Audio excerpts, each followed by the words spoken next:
안녕하세요. 보소TV의 오정현 사무장입니다. 반갑습니다. 오늘은 갑상선 환자분들이 보셔야 될 영상입니다. 갑상선암 진단받으면 일반적으로 20% 이런 식으로 지급이 되는데 암진단금 전액을 받을 수 있는 길이 생겨서 오늘 영상 찍어보게 됐습니다. 가장 최근에 대법원 판결이 하나 나왔는데 상당히 의미하고 중요한 판결이기 때문에 여러분들께 이 판결은 꼭 소개해드리고 싶어서 급하게 영상 찍어보는 거고요. 이 영상 끝까지 시청해 주시면 끝에쯤에 요령과 팁까지 나오니까 이 영상은 꼭 끝까지 자주 보시는 걸 추천드립니다. 시작하겠습니다.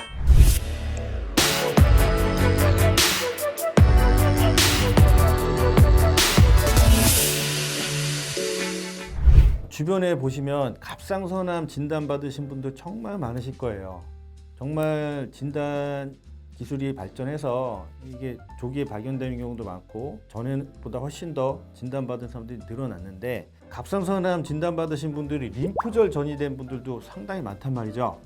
근데 이럴 때 여러분들 그냥 보험사에서 20%만 주니까 그냥 갑상선암이니까 맞겠지라고 생각해서 포기하신 분들, 그동안 못 받으셨던 분들 일반암으로 진단금 전액 다 받을 수 있는 길이 열린 겁니다. 상당히 중요한 겁니다. 이 영상은 정말 갑상선암 진단 받으신 분들한테 필히 전달 다 해주셔야 됩니다. 이 판례는 기본적으로 여러분들이 가입한 보험이 2011년도부터 2018년 4월까지 가입한 보험에만 해당되는 얘기입니다. 물론 확장할 수는 있는데 일단 기본적으로 판결 분석을 통하면 2011년도부터 2018년도 가입한 보험만 일단은 해당되는 걸로 아시면 되고요. 그러니까 여러분들이 가입한 보험 중에서 갑상선 유두암으로 인한 전이성 림프절 담보가 따로 빠져있는 약관은 또 해당은 안 되니까 여러분들 증권을 잘 보시고 갑상선암으로 인해서 림프절 전이가 된 암이 발생했을 때는 얼마 이런 식으로 따로 정해져 있는 경우는 빼는 겁니다.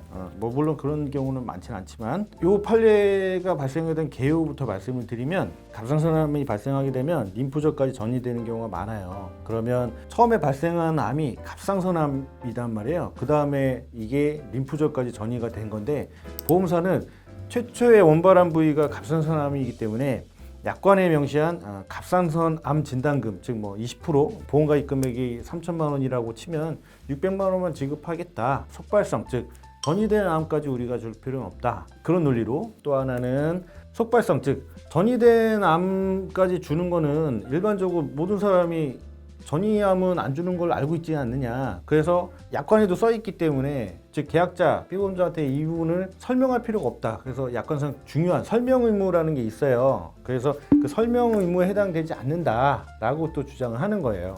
이거 쉽게 설명을 풀어보자면 내가 약관에 이렇게 써놨는데 이게 당신한테 설명을 해야 되는 중요한 사항이 아니기 때문에 이걸 당신한테 설명할 필요가 없다. 그래서 설명 의무 위반이 아니다라고 주장하는 거예요. 자, 여러분들이 보험 가입하실 때 TM 가입 즉 비대면 가입하는 경우가 있고 설계사를 통해서 대면 가입하는 경우가 두 가지가 보통 나뉘잖아요. 그러면 보험사는 그동안 지침이 어땠냐면 TM 가입을 할 경우에는 보험 가입할 때 여러분 녹취하는 거 아시잖아요. 그 녹취를 들어보고 보험사가 설명 안 했다고 하면 그 상담원이 안 했다고 하면은 합의를 해서 지급하거나 그래도 그냥 면책 처리를 하는 경우도 있고요.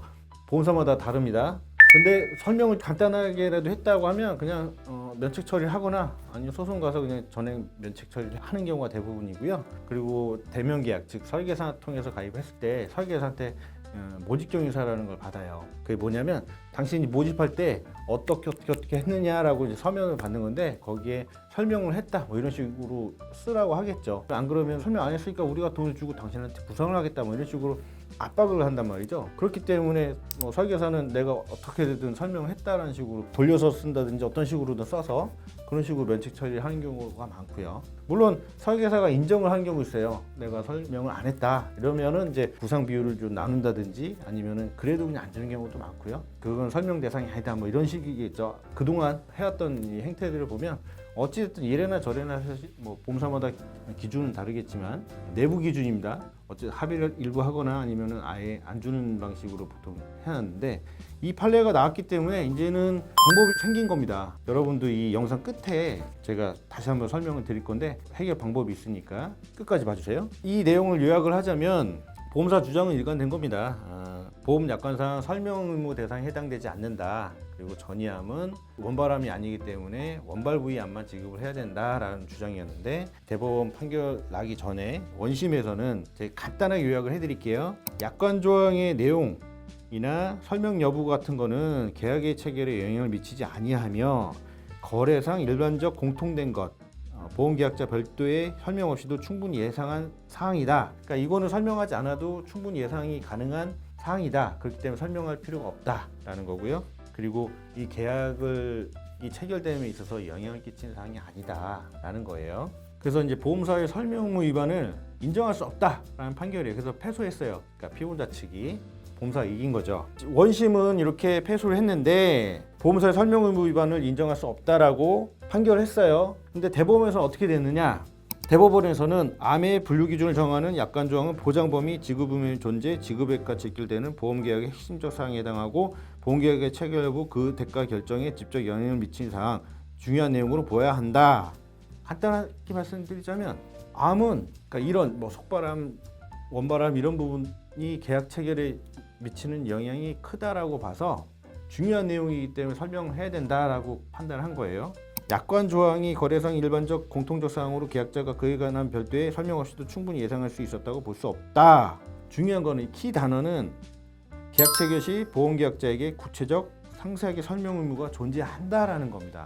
대법원에서는 당신네들 전문가들이나 알 수 있는 부분이지 일반인들은 이 부분을 충분히 예상할 수 없고 이 부분은 설명하지 않으면 이 계약 체결에 있어서 상당히 중요한 부분이기 때문에 설명을 꼭 했어야 된다라고 인정을 한 거예요. 쉬우면서도 어렵죠. 여태까지는 그냥 갑상선암 진단금 20%만 지급을 했는데 하급 심판에서도 그렇게 판결이 나왔어요. 다 웬만하면 다 패소했단 말이죠. 그런데 2025년 3월 달에 판결한 이 판결에서는 설명을 해야 된다. 갑상선암에서 림프절 전이가 된 것까지 인정해서 일반암을 지급해라라는 겁니다. 자, 그러면 이렇게 대법원 판결이 나왔는데 그러면은 판결 났으니까 다 주겠네요. 다시 재청구하면 되나요? 아닙니다. 그러면 뭐 보험사가 그렇게 착한 사람들이면 뭐 저희 같은 사람들이 없게요. 갑상선암은 C73 코드가 부여가 돼요. 림프절 전이암은 C77이에요. 요걸 진단서에 코드를 받으셔야 되겠죠. 이건 기본적인 겁니다. 진단서에 C7377을 받으시고 그 다음에 조직검사 결과지가 있겠죠. 당연히 진단금을 받으려면 결과지가 필요하니까 요걸 가지고 제출하면 주냐? 아닙니다. 계속 말씀드린 게 뭐예요? 설명을 했냐 안 했냐를 놓고 본단 말이죠. 그러면 일반 보험 소비자가 내가 설명을 듣지 못했음을 입증하는 자료가 필요한 겁니다. 근데 나 설명 듣지 못했다 이렇게 주장하면은 누가 믿어주냐고요. 그러면 보험사에서는 모집경위서 받아가지고 나 설명했는데요 이렇게 받아버리면 끝이란 말이죠. 그럼 뭐 어떻게 공증받아야 되나요? 아닙니다. 그냥 녹취. 요즘 뭐 핸드폰 다 녹음되잖아요. 상대방 동의 받지 못하는 녹취는 불법 아닌가요? 증거로서 효과가 있나요? 네, 민사에선 있습니다. 항상 말씀드리지만 민사는 상대방 동의 안 받은 녹취도 증거로 인정됩니다. 이런 증거 자료가 있다면 이 증거를 가지고 주장을 하는 거죠. 설명 의무 이행받지 못했다. 난 몰랐다라는 내용으로 해서 청구하면 지급할 수도 있고 아니면 뭐 저희 같은 전문가를 쓸 수도 있는 부분이고요. 요 판결이 나옴으로 인해서 이 설명 의무에 대한 중요성이 다시 한번 부각된 판결이 아닌가 싶습니다. 마지막으로 말씀드리고 싶은 거는 주변에 갑상선암 환자들 정말 많으니까 보험 가입 시기 설명 들었느냐 안 들었느냐 기존에 정확하게 대부분 여태까지는 갑상선암 진단금 20% 정도만 받으셨을 텐데 잘 찾아보시고요. 이 영상 잘 전파하셔가지고 받을 수 있는 보험금 놓치는 일이 없도록 많이 알려주시길 바라겠습니다. 감사합니다. 여기까지였습니다.